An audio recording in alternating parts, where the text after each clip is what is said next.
TV. And we're in. Okay, guys. All right, it's just finished 3-2 to Spurs after being 3-0 up and absolutely coasting. And we were talking, it was like this new renaissance of Spurs, the Conte era.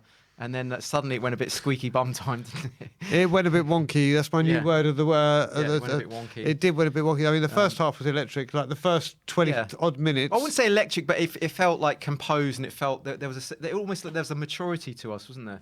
It was. It looked like the shackles had come off, actually. That's what it looked like. Under Nuno, we've been so dull. I think we had more shots in the first 20 minutes than we have in 5 games. Minute, there was more, wasn't there? Well, it didn't take long, did it? Actually, Son should have scored in the first minute. Yep, he should have. But yeah, it looked absolutely great show from the first 20 minutes. Yeah. And then whatever happened... God, what did happen? I can't even remember the chronology now. So the first goal, I can't remember the first goal. Son? Yeah, he scored. Mora had a shot. It was saved. It was parried, and it went to Son. Son scores with his right foot into the corner.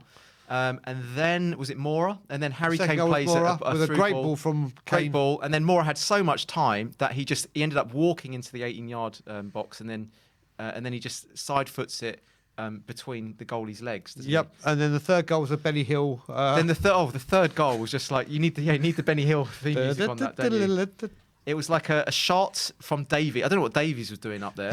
Davies has a shot which ends up being like a scuffed pass, ends up at Harry Kane's feet. Harry Kane sort of has a bit of a scuffed shot, and then the defender comes sliding in. He gets the ball caught underneath his legs, and he slides with the ball. Yep. Past the goal, and then he clears it just as it's gone over the line, and then it comes off the goalie's head, off the bar, off his shoulder, and then back onto the goal line, and then back out again. It was just it was a comedy. It's a comedy goal. It's just crazy. And then obviously after that, Vitesse started getting a bit more into it. Yeah. There was a wonderful, wonderful save from Hugo from a shot. Yeah. That led to a corner, and then obviously from that corner, didn't they? They did indeed, and it was like, okay, it was from a free header. Dyer didn't jump. From the guy that scored the own goal, Rasmussen, I think. Yeah, that's it, Rasmussen. I've done not bad on that name. Rasmussen, weren't they like an Icelandic band? I wouldn't know. No, What's that from the 90s as a band? I'm sure there was a. In the shadows. I've got no idea. Do you not know that song? I'm not very good at my Icelandic pop. Okay, anyway, Rasmussen scored. And then what happened? There's a few cards. Then they scored that second goal with the mistake from Mora, where they just passed it into the bottom corner, where they had a little break. Yeah. So they went through Dyer's legs. It nutmegged Dyer's. Yeah. And then we had half time. Yeah, then we had half time. Yeah. And then the second half was very dull. Nothing. And then Romero. It was a clumsy first foul to give away the yellow to get booked, and then his second one, it was like a rugby tackle, and then as soon as he rugby tackles him, he kind of like hits the ground and he goes, "Oh yeah, damn," and then he like starts holding his chest as if to kind of mask over the top a little bit. It was ridiculous. To buy some sympathy. It was ridiculous, but he looked like he may have hoped, but. Listen, he's suspended now for the game away to Mura, not home to Rennes, so at least there's that. Yeah. And we were down to 10 men, and then everything just went crazy. Well, it went a little bit squeaky bum time at that point. We couldn't get a hold of the ball, could we? Yeah, and then you're thinking, this could be a long 30 minutes here. And then we're thinking, like, who are they going to bring off? They took off Mora, Skip, and Son. Yep. And they brought on Tanguy. Davinson. Yeah. And Tanguy, Davinson, and... Tanguy, Davinson, and Ndombele. No, that is Tanguy. What are you talking about? Sugar. Tanguy, Sanchez. Oh, for crying out loud. Why can't we think Winks? Yeah. Thank you.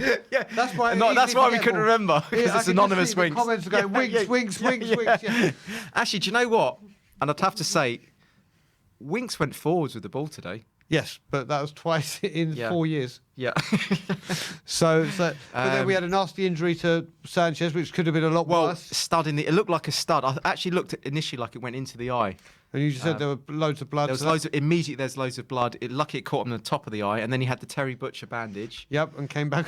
Came straight back on. Terry Butcher this way. What did I do? You went this way. Did I? Like that? Yeah. Yeah. Just might have to try that. And then what happened? Then Harry Kane got fouled a few times, and then he had another couple of wonderful saves from Hugo. Do you know what? I think for me, Hugo is man of the match because he did everything asked of him. Hugo cut slightly ahead of. I honestly think Emerson had a good game. Yeah, he did. Especially the 58 step overs for no reason. I still think Moore had a good. I think Moore was the best in the first half. But then because he blooming subs him off, then you know he's not going to get rated high, is he? But Yeah, I thought he was good in the first half. But I think Royale had a good game.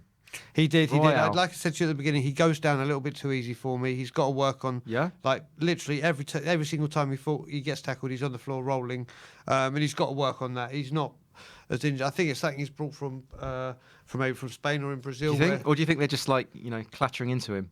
I think he's it may be a bit of both, but it just seems to be him a lot more. Do you know what? He's come straight into the side, and he's been really busy since he's come into the side, hasn't he? It hasn't taken him a long time to hit the floor running.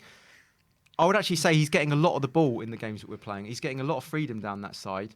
And it's good for him as well. And he's playing with a bit of confidence as well. He's doing a lot of step overs, admittedly not progressing it in any way. It's not like a Tanguy step over where there's like a little way tuba. Yeah. But he looks like he's playing with some confidence, which is good to see. Yep. Straight he's hit the floor running, which is good. I like to see that. Anyone else to mention? No, I mean, like I said, with Emerson, the good thing about it is with Emerson and Reguilon, was quite busy as well. With them playing as the wing backs that they are meant to be, we're going to see a lot more from them. A lot more from them. They're going to be in their natural position now. They're more favoured position. So I think we'll see more of them. And like I said, Hugo for me. I'm trying to think if anyone else stood out. Do you know what? Dyer and Sanchez, they were good second half, I thought. Actually, Dyer was winning a lot of headers in that second half. He kind of did a lot of hard work that may have gone under the radar. But the first half, I don't like it when in the penalty area when a guy has a shot and you open your legs really wide, as if to say, I'm going to cover both posts. You know what I mean? Just like...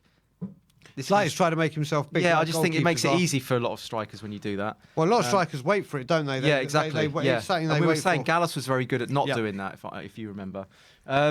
Anyway, I think that's kind of all the players, isn't it? I think that is just to say Antonio Conte, obviously. Well, he came in. Yeah. He only had 2 days. We got off to an electric start. Obviously, he's got to work on the defence. But the main thing we were talking about, we were lacking creativity. And you could see from those first 20 minutes that he'll be able to get something from these guys until we strengthen in January. So, well, the big thing is now Everton away before an international break.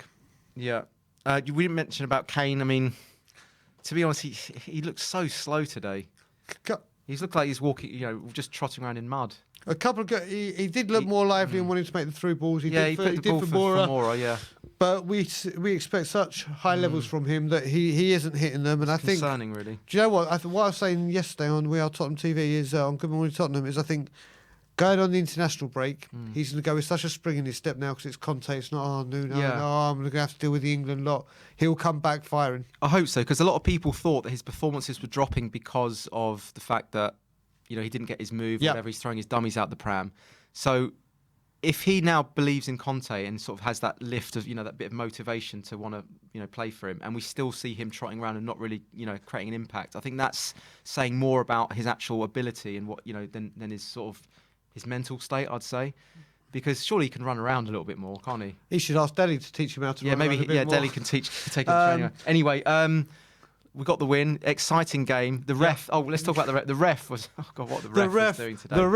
The ref was on fire. Yeah. It made for an entertaining game, though, didn't it? Oh, it was that second half was literally just craziness. Comedy. Yeah, absolute comedy. It was actually. And craziness. they had. I think they had 12 corners. They had we didn't have invaders. any. We had pitch invaders. We had the lot. It really was a game that had everything except the penalty. We didn't have the penalty, which is a shame. Yeah. Goalkeeper sent off. Grace is saying man of the match. We've given it to Lloris. A lot of people saying Dyer out here. Thought he had a good second half, but anyway. Min Lim says love the ref. We got Farzan saying Emerson and Reggie played good. Yep. So yeah, I mean, actually Reguilon actually was all right today. I think this is going to be the making of him. Obviously, the only other thing I really will mention is we're just very disappointed that Lo Celso didn't put that chance away at the end. I know, that's a shame, isn't it? Yeah, because he should have scored, really. He really should have scored. He really should have done it. He needs that goal for his confidence, and we shall see what happens away to Everton. We will see. Okay, everyone. So me and Brian will be seeing you lot in the post-match fan show. Don't forget, tell them, Brian. Oh, yeah, it's the Dream 11, or not Dream 11, Haircut 11. Yeah. So we're going to pick the positions. Everyone think of people with funky haircuts or crazy haircuts or silly haircuts, whatever way you want to call it. That will be gone for every position, because we're going to put you on the spot and ask for a funky haircut in a specific position. Brandon, so think about Super chat from Brandon. Yes, there is going to be another fan show. Get on there, Brian. Get yourself on there. Hopefully we can actually speak to you. Rainer says, Super chat goes, Winks for man of the match, he says. Very good. I like that. So that's it, guys. We will see you in the post-match fan show. See you there. Come on, you